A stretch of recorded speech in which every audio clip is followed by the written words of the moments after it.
हवाओं के भरोसे मत उड़, चट्टाने तूफानों का भी रुख मोड़ देंगी। हवाओं के भरोसे मत उड़, चट्टाने तूफानों का भी रुख मोड़ देंगी। अपने पंखों पर रख भरोसा, अपने पंखों पर रख भरोसा, हवाओं के भरोसे तो पतंगे भी उड़ा करती है ना।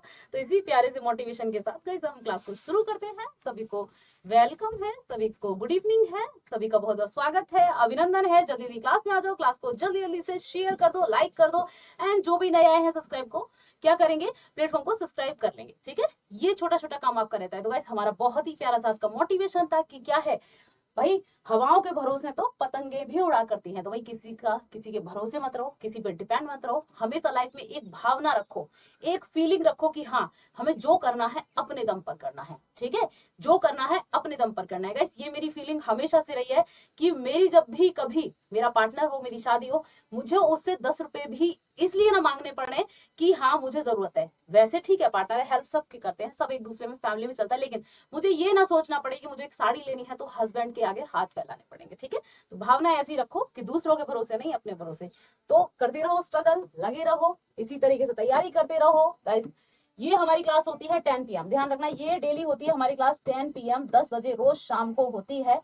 यहाँ पे ये हमारा व्हाट्सअप नंबर है, आप इसको क्या करेंगे गाइस, ज्वाइन कर लेंगे, ताकि हमारी जो है क्लासेस के, देखो इस व्हाट्सएप नंबर में बहुत सारे क्विज वगैरह भी चलाए जाते हैं, तो इसको ज्वाइन करना है यहाँ से इस नंबर से। ठीक है, टेलीग्राम चैनल है आपके कमेंट बॉक्स के जस्ट ऊपर दे रखा है टेलीग्राम, वहां से ज्वाइन कर लेंगे। और आज की क्लास गाइस हमारी क्या है, आज मेरे को अर्जेंटली घर जाना पड़ रहा है, इसीलिए रिकॉर्डेड क्लास है। ठीक है, तो आप लोग सभी अच्छे से आराम से देखेंगे। वैसे भी आपको पढ़ने से मतलब है ना, पढ़ा मैं रही हूँ, पढ़ना आपको है। लाइव चले या नहीं, लाइव नहीं रहेगी। ठीक है, चलिए आज की क्लास है, कल से फिर लाइव होगी। फर्स्ट क्वेश्चन है, निम्न में से किस शहर ने नेशनल स्मार्ट सिटीज कॉन्क्लेव 2023 में सर्वश्रेष्ठ स्मार्ट सिटी का स्थान प्राप्त किया, है ना। तो भैया जल्दी से आंसर करो, सर्वश्रेष्ठ स्मार्ट सिटीज। अब देखो इस टाइप के क्वेश्चंस बनेंगे, तो इसीलिए कमर कस लो अभी से, कमर कस लो कि हाँ जीडी में हमारे कैसे क्वेश्चंस आएंगे। ठीक है, तो जल्दी से बताएंगे किस शहर ने यहाँ पर नेशनल स्मार्ट सिटीज कॉन्क्लेव 2023, एक रिपोर्ट है ये। ठीक है, क्या है, एक रिपोर्ट जारी की गई है, उसके अकॉर्डिंग सर्वश्रेष्ठ स्मार्ट सिटी, ठीक है, सबसे बेहतर सबसे अच्छा स्मार्ट शहर का स्थान किसने हासिल किया है। आंसर करेंगे इन क्लास को गाइस, शेयर भी करते जाएंगे। तो किसने किया है गाइस, ये स्थान हासिल किया है आपके इंदौर ने। देखो यही यही पिछले 6-7 बार से क्या बन रहा है गाइस, स्मार्ट सिटी का दर्जा इसको दिया जा रहा है ना। इंदौर किसका शहर है, ये आपका मध्य प्रदेश। ठीक है, मध्य प्रदेश का शहर है, कहा जाता है इंदौर। बहुत ही स्मार्ट सिटी, बहुत ही सुंदर स्मार्ट सिटी है। यही क्या है, भारत का प्रथम, ठीक है, वाटर प्लस। ये क्या है, वाटर प्लस का भी दर्जा इसको दिया गया था, वाटर प्लस शहर, वाटर प्लस सिटी का भी दर्जा इसको मिला है। तो ये भी आपको याद रखेंगे। ठीक है, तो स्मार्ट सिटी कौन सी है, इंदौर हमारा नंबर 1 पे है। चलिए नेक्स्ट क्वेश्चन है हमारा, अगला क्वेश्चन देखते हैं गाइस। आरबीआई के अनुसार भारत में सेवा क्षेत्र का 1990 के दशक में सकल घरेलू उत्पाद पर डैश का योगदान था। चलो भाई, तो ये कह रहा है आरबीआई के अकॉर्डिंग, देखो कैसा क्वेश्चन पूछा गया है, कितना पुराना, आपको पता है प्रीवियस ईयर क्वेश्चन चल रहे हैं आपके, कितना पुराना पूछा गया है कि भैया हमारी आरबीआई के अकॉर्डिंग 1980 के दशक में, ठीक है, सकल घरेलू उत्पाद यानी जीडीपी उत्पाद पर जीडीपी में योगदान कितना था। ठीक है, जीडीपी पर डैश योगदान था, आंसर करें। बात करते हैं यहाँ पे थोड़ी सी आरबीआई की चर्चा कर ले रहे हैं हम, आरबीआई। ठीक है, आरबीआई स्थापना कब होती है बच्चा पार्टी, तो याद रखेंगे ये होती है 1 अप्रैल 1935 को आरबीआई स्टैब्लिश होता है। ठीक है, एंड किस एक्ट के तहत स्टैब्लिश होता है, तो ये भी आपको याद रखना है, कौन सा एक्ट था, तो आपका आरबीआई एक्ट 1934 के तहत आरबीआई हमारा स्टैब्लिश होता है। तो ये भी हमें क्या करना है, याद रखना है। ठीक है, किस आयोग की सिफारिश पर, तो भाई यंग हिल्टन आयोग की सिफारिश पर इसकी स्थापना होती है। आरबीआई का राष्ट्रीयकरण कब होता है, तो बच्चा पार्टी राष्ट्रीयकरण कब होता है, तो याद रखेंगे ये होता है 1949 में आरबीआई का क्या होता है भाई, राष्ट्रीयकरण होता है। ठीक है, आरबीआई का हेडक्वार्टर कहाँ है, ये भी पूछ लिया जा सकता है, तो कहां पर है, मुंबई में इसका हेडक्वार्टर है गाइस। आरबीआई के पहले भारतीय गवर्नर, आरबीआई के प्रथम भारतीय गवर्नर, ठीक है, प्रथम भारतीय गवर्नर, भारतीय गवर्नर कौन थे? तो कौन थे बच्चा पार्टी? ये थे सी डी देशमुख, ठीक है, सी डी देशमुख। आरबीआई के प्रथम भारतीय गवर्नर सी डी देशमुख है, इनका भी नाम आपको याद रखना है। आरबीआई के प्रेजेंट में गवर्नर कौन है? ठीक है, प्रेजेंट में हम बात करते हैं आरबीआई के वर्तमान में गवर्नर कौन है? तो ऐसे कौन है? शक्तिकांत दास, शक्तिकांत दास है, ठीक है, शक्तिकांत दास। इनकी जगह आपको शशिकांत दास भी मिल जाएगा। क्या मिल जाएगा? शक्तिकांत की जगह शशि, ठीक है, शशिकांत दास। तो ये भी एक ही बात है, शक्ति या शशिकांत दास। तो ये था हमारा आरबीआई के बारे में। हमारा आरबीआई भारत सरकार की मुद्रा नीति यानी मॉनेटरी पॉलिसी को नियंत्रित करता है, मैनेज करता है। तो याद रखना, एक क्वेश्चन बनता है, भारत सरकार की मुद्रा नीति या मॉनेटरी पॉलिसी को कौन मैनेज करता है, कौन नियंत्रित करता है? गाइस, आरबीआई ही करता है। 1 रुपए से ऊपर की सारी करेंसीज पर आरबीआई के गवर्नर के क्या होते हैं? हस्ताक्षर होते हैं, साइन होते हैं। लेकिन 1 रुपए के नोट पर किसके साइन होते हैं? फाइनेंस सेक्रेटरी के, यानी वित्त सचिव के। बच्चे बहुत गलत करते हैं, वित्त मंत्री रह जाते हैं, मंत्री नहीं, सचिव के, ठीक है, याद रखना है। चलिए, तो आंसर हमारा क्या होगा? आंसर करो भाई, ठीक है, आंसर करते जाओ। देखो, बेशक मैं नहीं हूं अभी लाइव में, लेकिन आंसर करते जाया करो। क्या होगा? 38.6%, ठीक है, ये क्या थी उस समय हमारी जीडीपी में, ये योगदान था, जीडीपी का योगदान, ठीक है। चलिए देखते हैं नेक्स्ट क्वेश्चन। अगला क्वेश्चन है, निम्न में से कौन मौर्य साम्राज्य का अंतिम शासक था? तो भैया कौन था मौर्य साम्राज्य का अंतिम शासक? ठीक है, अब देखो, मौर्य साम्राज्य की स्थापना किसने की थी बच्चा? पार्टी चंद्रगुप्त मौर्य ने। किसने की थी? चंद्रगुप्त मौर्य ने की थी, ठीक है, याद रखना। मौर्य साम्राज्य की स्थापना चंद्रगुप्त मौर्य ने की थी। इसके पुत्र का नाम था, इसका पुत्र क्या नाम था गाइस?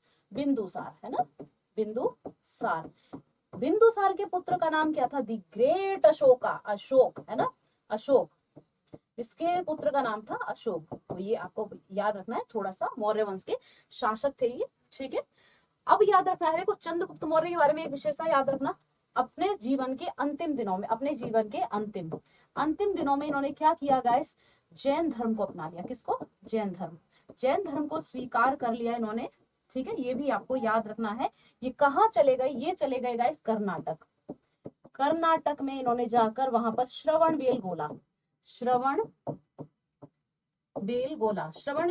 में जाकर क्या किया गाइस इन्होंने?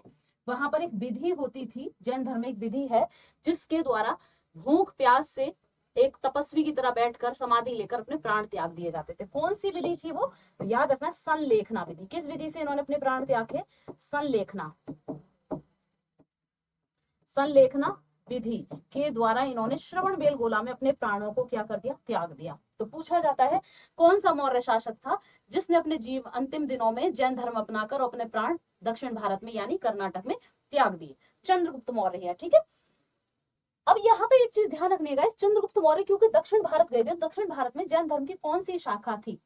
तो याद रखना, भद्रबाहु के नेतृत्व में थी। किसके नेतृत्व में? भद्रबाहु, ठीक है, भद्रबाहु के नेतृत्व वाली शाखा जो नग्न रहा करते थे, जो जैन धर्म में न्यूड एकदम नग्न रहा करते थे, विदाउट वस्त्र, उनके नेतृत्व वाली शाखा में ये क्या है? शामिल हो गए थे, इन्होंने यही अपनाई थी, ठीक है, भद्रबाहु के नेतृत्व वाली शाखा इन्होंने अपनाई थी। तो ये आपको याद रखना है, क्या कहा जाता था उसको? दिगंबर,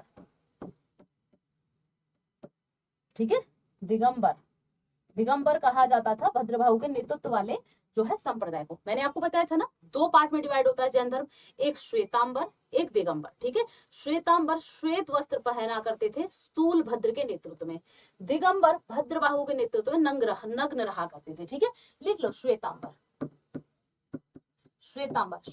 जो थे गाइस स्थूल भद्र के नेतृत्व में थे, स्थूल भद्र ये क्या है? अनुयायी थे गाइस, उनके अनुयायी थे, शिष्य थे भगवान जैन के।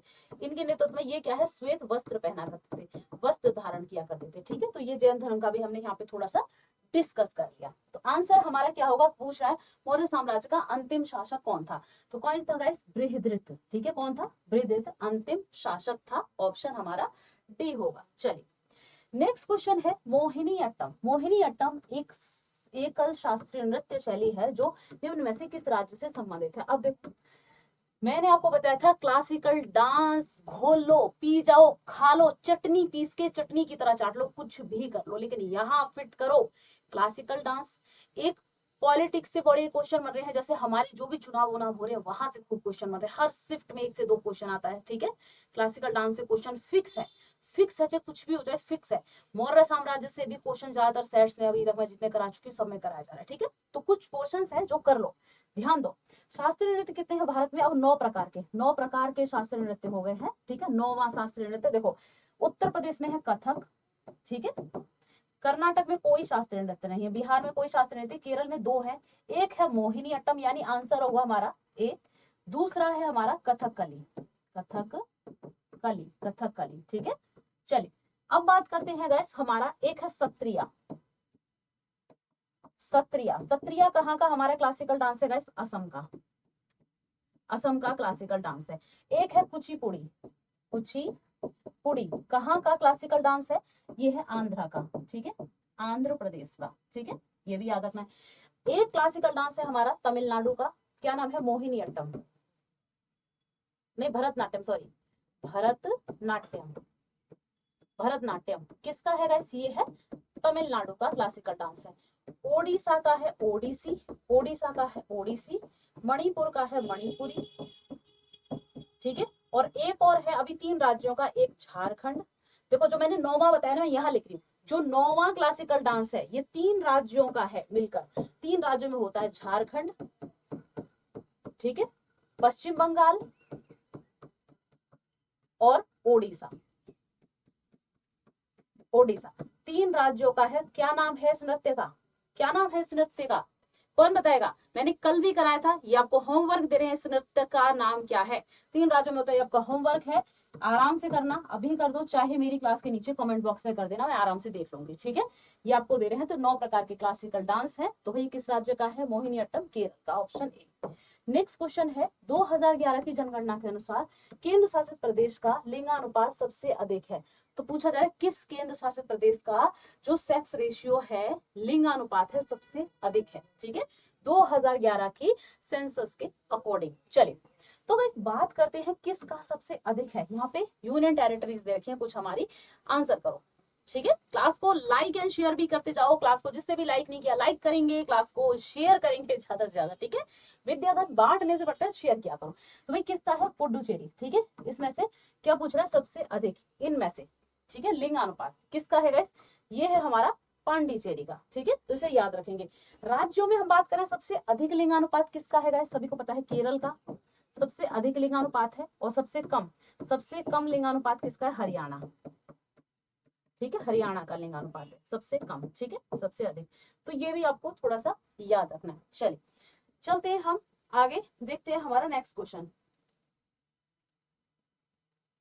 ठीक है। निम्न में से कौन सा एक खेल शब्द है जो एथलेटिक्स में लोकप्रिय रूप से प्रयोग किया जाता है? चलो भाई, एथलेटिक्स में लोकप्रिय रूप से प्रयोग किया जाने वाला कौन सा ऐसा शब्द है खेल का? आंसर करें।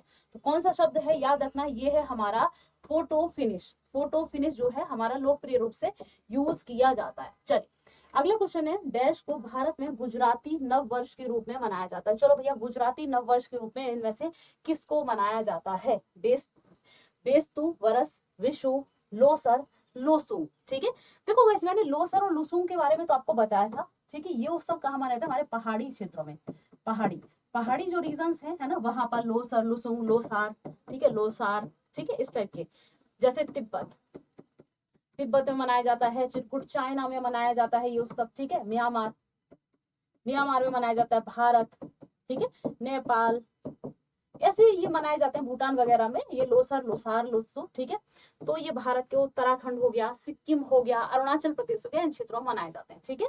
यहाँ पे आंसर करेंगे गुजरात का कौन सा है, तो क्या होगा? वेदसु वरस किसका है? गुजरात का है। तो ये आपको क्या करना है? याद रखना है। चल नेक्स्ट क्वेश्चन होगा हमारा, वह संक्रामक कारक क्या कहलाता है जिसमें आमतौर पर एक प्रोटीन आवरण में एक न्यूक्लियक अम्ल अणु होता है और जो केवल एक मेजबान के जीवित कोशिकाओं के भीतर ही गुणा करने में सक्षम होता है। चलिए आंसर करेंगे, ठीक है। तो ये कह रहा है जो केवल एक मेजबान यानी होस्ट, ठीक है, के जीवित सेल्स में के भीतर ही क्या करता है गैस, जो लिविंग सेल्स होते हैं उनके भीतर ही गुणा करने में सक्षम होता है, ठीक है। तो आंसर करेंगे, हमारा आंसर क्या होगा, वायरस, टॉक्सिन, सहजीवी, जीवाणु। क्या होगा गैस, ये होगा हमारा वायरस, ठीक है। वायरस की बात हो रही है, ऑप्शन ए क्या होगा, ये हमारा वायरस होगा, ठीक है। तो याद रखेंगे वायरस।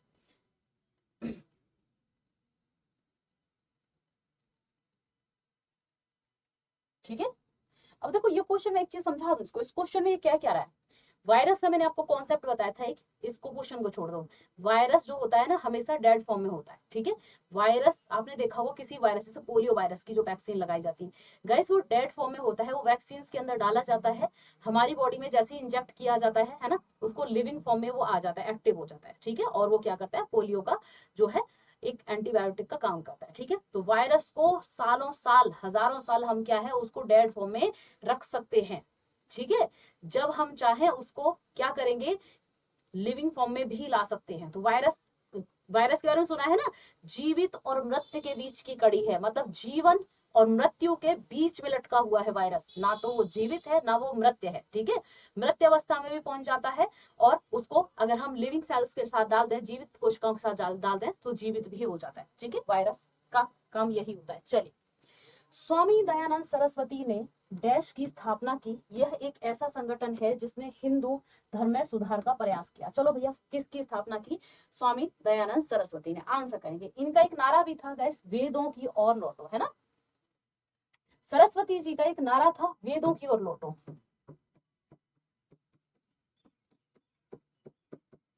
वेदों की ओर लौटो जो है इनका नारा था, ठीक है, ये आपको पता ही है। दयानंद सरस्वती ने किसकी स्थापना की थी, तो गाइस आप सभी को पता है, आर्य समाज की। कब की थी, 1875 में, ठीक है। 1875 में इसकी स्थापना की, कहां पर, पुणे, है ना, पुणे महाराष्ट्र। ओके, तो ये चीज आपको याद रखनी है, पुणे महाराष्ट्र में की गई थी। इनके द्वारा, आर्य समाज के द्वारा निकालने जाने वाली एक पुस्तक थी गाइस, क्या नाम है, सत्यार्थ प्रकाश। सत्यार्थ प्रकाश आर्य समाज के द्वारा निकाली जाने वाली एक पुस्तक है, ठीक है। तो इसे भी याद रखेंगे। चलिए, ओके, तो ये बहुत अच्छे से याद रखना है, किसके बारे में, दयानंद सरस्वती जी के बारे में, ठीक है।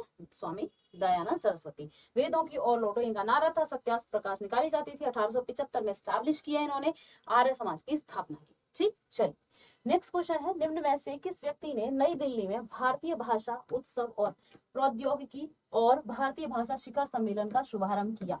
भैया नई दिल्ली में इसका शुभारंभ किया, किसने किया, ठीक है। ये पूछा जा रहा है क्योंकि आपके प्रीवियस ईयर क्वेश्चन है, तो नजर डालो, इस टाइप के क्वेश्चन भी करंट अफेयर्स में आएंगे। इसीलिए मैं आपसे कहती हूँ, जितने भी सबमिट हो रहे हैं, जो भी आपके कन्वेंशन वगैरह जो भी होते हैं, ठीक है, योजना, ये सब चीजें, चर्चित स्थल, ऐसे टॉपिक्स को याद कर लो, रट लो, ठीक है। ऐसे टॉपिक्स, कैंपेन, अभियान, जो भी, ये सब, ठीक है। तो शुभारंभ किसने किया, तो गाइस ये किया धर्मेंद्र प्रधान ने। किसने किया, धर्मेंद्र प्रधान। धर्मेंद्र प्रधान वर्तमान में हमारे कौन है गाइस, धर्मेंद्र प्रधान क्या है, इनके पास हमारा शिक्षा मंत्रालय है, शिक्षा मंत्री, है ना, शिक्षा मंत्री है, एजुकेशन मिनिस्टर है धर्मेंद्र प्रधान, तो नाम याद रखेंगे, ठीक है। चलिए, देखते हैं हमारा नेक्स्ट क्वेश्चन।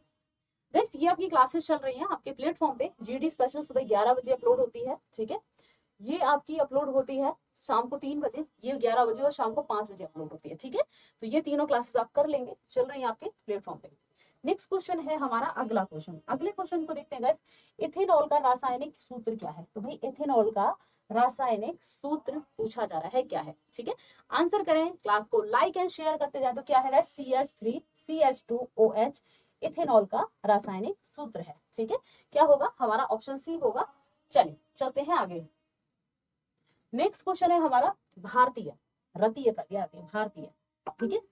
भारतीय संविधान के निम्न में से कौन से अनुच्छेद राज्य कार्यपालिका से संबंधित है। चलो भैया, राज्य की कार्यपालिका से संबंधित कौन सा आर्टिकल है, ठीक है। आंसर करेंगे, फादर ऑफ कॉन्स्टिट्यूशन किसको कहा जाता है गाइस, BR अम्बेडकर जी को कहा जाता है, ठीक है। हमारे संविधान का, संविधान, हमारा संविधान कब लागू होता है, लागू याद रखना, लागू कब होता है, तो ये होता है 26 जैन, ओके, 1950 को हमारा संविधान क्या होता है बच्चा पार्टी, लागू होता है। और इसी 26 जनवरी को हम गणतंत्र दिवस मनाते हैं, गणतंत्र दिवस भी मनाते हैं, ठीक है। याद रखना है। लेकिन गाइस पूछा जाता है, देखो 26 नवंबर 1949 को संविधान क्या होता है गाइस, यहाँ पर अंगीकृत होता है। अंगीकृत, अंगीकृत यही होता है, अंगीकृत, या हम कह रहे हैं आत्मा अर्पित, ठीक है, आत्मा डाली जाती है, आत्मा अर्पित, मतलब इसको एक बॉडी दी जाती है, ठीक है। बॉडी का मतलब ये नहीं है कि भैया इनको अब क्या बोलते हैं, इनका कोई क्लोन व्लोन तैयार कर दिया। बॉडी का मतलब है कि हम अपने संविधान को आत्मा से जिंदा करते हैं, हम अपने संविधान को एक स्ट्रक्चर के तौर पे हम जानते हैं, ठीक है। भैया हमारा संविधान है वो हमारे ऊपर है, ठीक है, सर्वोच्च है।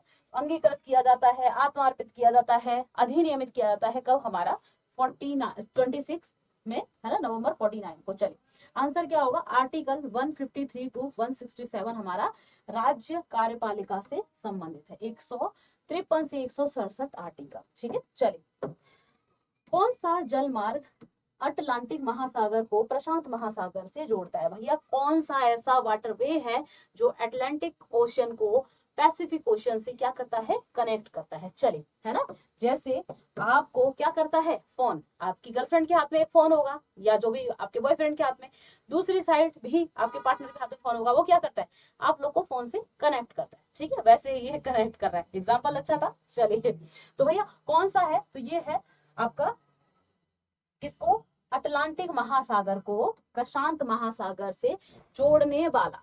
जल्दी आंसर करेंगे, एंड क्लास को लाइक एंड शेयर करते जाएंगे। अटलांटिक महासागर को प्रशांत महासागर से कौन सा जोड़ता है, देखो पनामा जोड़ता है, जो पनामा है ना, ये आपका पनामा जोड़ता है, ये देखो अटलांटिक में ही आ जाता है, ठीक है। अटलांटिक, बोल्गा डोन नहर, ये बोल्गा नदी आपको याद है, रशिया की जो बोल्गा नदी है, ठीक है। तो बोल्गा जो रिवर है वो यहाँ पे काम नहीं करेगी, ठीक है। कील नहर भी काम नहीं करेगी। कील नहर कहाँ पर है, कील जो नहर है ये भी हमारी कहाँ पे है, ये भी हमारी एक यूरोपियन, है ना, नहर है। सुएज हमारी किसको जोड़ती है, आपके लाल सागर को किससे जोड़ती है, भूमध्य सागर से। किसको जोड़ती है, लाल सागर। इससे भी क्वेश्चन बड़ा पूछा जाता है, लाल सागर को भूमध्य सागर यानी मेडिटेरियन सी से जोड़ती है, ठीक है। तो ऑप्शन हमारा क्या होगा, पनामा नहर क्या करती है, ये अटलांटिक महासागर को प्रशांत महासागर से जोड़ती है, पनामा कैनाल, ठीक है। ऑप्शन हमारा होगा क्या, ऑप्शन डी, ठीक है, याद रखेंगे। सुएज हमारी लाल सागर को भूमध्य सागर से जोड़ती है। कील जो नहर है कहाँ पर है हमारी कील, या आपको कीव भी मिल जाएगा, कहाँ पर है, यूरोप में है, नॉर्थ यूरोप में, ठीक है। बोल्गा डोन नहर, ठीक है, बोल्गा और डोन नदी ये रशिया का जो यूरोप वाला पार्ट है ना, रशिया का, वहां पर आती है ये, ठीक है। चलिए रिवर, इनके बीच में एक यहाँ पे भी एक कैनाल बनाई गई है। महात्मा गांधी राष्ट्रीय ग्रामीण रोजगार गारंटी अधिनियम, जिसको मनरेगा कहते हैं, भारत सरकार देश के प्रमुख अंतर्गत आती है। चलिए भाई, तो आंसर करेंगे, मतलब किस मिनिस्ट्री के अंतर्गत आता है, यहाँ पे ये ऑप्शन दे रखा है। चलिए आंसर करेंगे, क्लास को शेयर भी करते जाएंगे, आंसर करेंगे, क्लास को शेयर भी करते जाएंगे। कौन सी मिनिस्ट्री के अंतर्गत आता है, भाई सिंपल सी बात है, आपका महात्मा गांधी राष्ट्रीय ग्रामीण रोजगार की बात हो रही है। मनरेगा, मनरेगा कब शुरू किया जाता है, ये मुझे बताएं। देखो इसका नाम था पहले नरेगा, पहले क्या था इसका नाम, नरेगा, नरेगा, ठीक है। लेकिन इसके आगे महात्मा गांधी जोड़ दिया गया तो एमजी, ठीक है, मनरेगा कर दिया गया इसको, ठीक। अब आपको एक होमवर्क दे के जा रहे हैं, क्योंकि ये क्लास लाइव नहीं है तो मैं यहाँ पूछ नहीं सकती, ठीक है, क्योंकि ये क्लास, आज की क्लास हमारी सिर्फ आज की है, जो नए बच्चे जुड़े हैं उनको बता दें सिर्फ आज की क्लास रिकॉर्डेड है। तो आपको ऑप्शन में आंसर करना है मेरी क्लास खत्म होने के बाद कमेंट बॉक्स के नीचे, ताकि मैं आराम से आपके आंसर को देखूं और कल लाइव में हम डिस्कस करें। मनरेगा कार्यक्रम कब शुरू किया गया था ये आपको बताना है, और इसमें एमजी यानी महात्मा गांधी कब जोड़ा गया था, दोनों का मुझे बताना है, ठीक है। आपको पता है ग्रामीण क्षेत्रों में यहाँ पर कितना आपको 100 दिन का है ना, 100 कार्य दिवस, 100 कार्य दिवस का क्या दिया जाता है, रोजगार दिया जाता है ना, 100 डेज का एक वर्ष में, ठीक है, एक वर्ष में 100 कार्य दिवस का रोजगार दिया जाता है, रोजगार, ठीक है। रोजगार कार्यक्रम है ये कि ग्रामीण क्षेत्रों में जैसे आपके नहरें तालाब वगैरह की खुदाई होती है ना, उन सब पे कार्य करना, ठीक है। जो भी हमारे पंचायती क्षेत्र में, ग्रामीण क्षेत्रों में जो भी कार्य होते हैं उन सब पे क्या है, अपनी हेल्प कराना है। तालाब खुद रहा है, नहर बन रही है, कोई सड़क बन रही है, नालियां बन रही है, वहां पे आप अपना योगदान दोगे, आपको रोजगार मिलेगा। वर्ष में 100 दिन का रोजगार आपको मिलना अनिवार्य है, ठीक है, मनरेगा कार्यक्रम के तहत। तो भैया किसके तहत आता है, मिनिस्ट्री ऑफ रूरल डेवलपमेंट के तहत, है ना। भाई सिंपल सी बात है, रूरल ग्रामीण क्षेत्र की बात कर रहा है तो इसी के तहत आएगा, ऑप्शन डी, ठीक है। तो ये आप होमवर्क है आपका, क्योंकि मैं अभी लाइव नहीं देख पा रही हूँ, तो आपको क्या करना है, मेरी क्लास खत्म होने के बाद कमेंट बॉक्स में आंसर करना है कि नरेगा कब शुरू किया गया, मनरेगा कब उसका नाम पड़ा। ये होमवर्क है, ठीक है। बजट दस्तावेज कुल व्यय को डैश में वर्गीकृत करते हैं। चलिए भैया, बजट जो दस्तावेज है, मतलब जो बजट है, वो क्या करता है, ये कह रहा है कुल व्यय, है ना, कुल व्यय को डैश में वर्गीकृत करते हैं। चलिए आंसर करेंगे एंड क्लास को शेयर भी करेंगे। बजट से भी ध्यान रखना, क्वेश्चंस पूछे जा रहे हैं, तो भैया किसको, चलिए ये कह रहा है ऑप्शन डी होगा हमारा, योजना और गैर योजना व्यय, ठीक है।